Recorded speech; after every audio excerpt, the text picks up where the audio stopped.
Bonjour à tous, c'est Francisco dans cette vidéo pour Wirex, donc c'est votre portefeuille Bitcoin. Donc je vais vous conseiller plutôt celui-là, puisque vous allez pouvoir avoir un compte sans limite, en plus avec une possibilité d'avoir une carte de retrait Visa complètement gratuite envoyée par Wirex.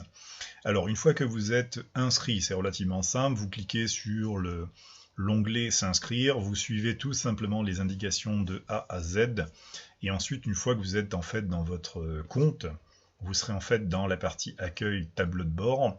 Vous pouvez commencer à aller ici sur votre profil, vous cliquez sur paramètres, et à partir de là, on peut on va dire commencer à paramétrer l'ensemble du compte, y compris faire les premières vérifications. De toute façon, votre compte à l'ouverture va vous demander des vérifications, c'est-à-dire l'envoi de votre identité, passeport ou adresse, etc., de façon à valider le compte. Donc vous suivez tout simplement les indications comme c'est indiqué. Vous allez devoir aussi valider votre mobile, et donc forcément avec votre mobile va aller les questions de sécurité. Alors sur la question de sécurité, on va y aller directement, vous faites sécurité ici.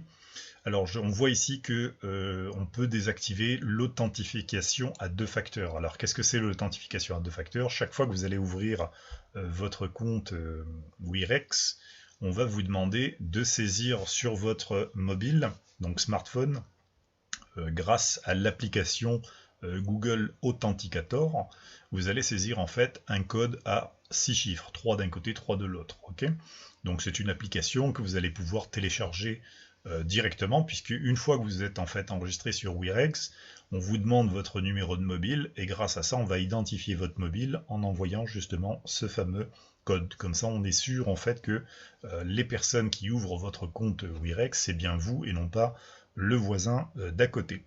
Alors bien entendu on peut cliquer sur général et régler par exemple des paramètres de déconnexion de sécurité. Par exemple, si vous souhaitez, par exemple, l'ouverture de votre compte Wirex, que ça se ferme dans 10 minutes, vous mettez 10 minutes, sinon vous mettez 20 minutes, etc. Voilà, votre compte peut être validé en fait en devise euro ou dollar. Vous pouvez sans cesse les modifier puisque vous enregistrez ici. Alors, les données personnelles, bien entendu, c'est votre adresse personnelle, etc. Vous notez tout ça. Les coordonnées, c'est la même chose. L'adresse de résidence, même chose. Vous faites le tour en fait de tous les onglets de façon à être optimum sur toutes les vérifications. Voilà, sur les comptes, eh bien, vous avez ici tous vos comptes à activer. Alors vous pouvez en désactiver certains si vous ne les utilisez pas. Donc si vous utilisez par exemple que Bitcoin, Ethereum, Litecoin, vous pouvez désactiver complètement les autres. Voilà, ici le compte euro doit être activé, donc il est mis en, on va dire, on ne peut pas le désactiver, on peut en entrer un autre. Donc si on entre un compte par exemple en dollars australiens, je fais plus, il va s'inclure ici, et là vous pouvez désactiver le euro, mais il ne faut pas trop changer, ça sert à rien, vous gardez le euro, c'est très bien comme ça.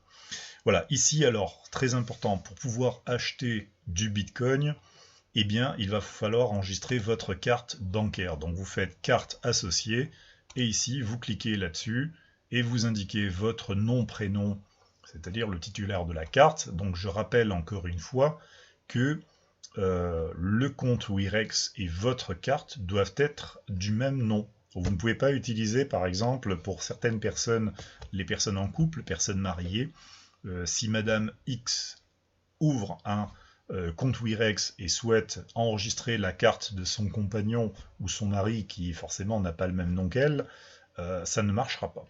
Okay, donc il vous faut une carte et un compte personnel, c'est à vous que ça appartient, et donc tout doit être personnalisé. Donc là vous entrez le nom, prénom, comme c'est indiqué sur la carte de débit ou la carte bancaire, vous entrez votre numéro de compte, la date d'expiration, le CVV2, donc c'est le code sécurité que vous avez derrière votre carte, et ici votre adresse, etc. Et hop, vous faites associer une carte. Okay, à partir de là, eh bien, vous pourrez commencer tout simplement à acheter votre Bitcoin par l'intermédiaire d'une carte soit Visa ou soit Mastercard. Voilà, c'est relativement simple. Une fois que c'est fait, eh bien, on peut retourner en fait à l'accueil, et on va voir dans la prochaine vidéo comment acheter notre fameuse position. À très bientôt.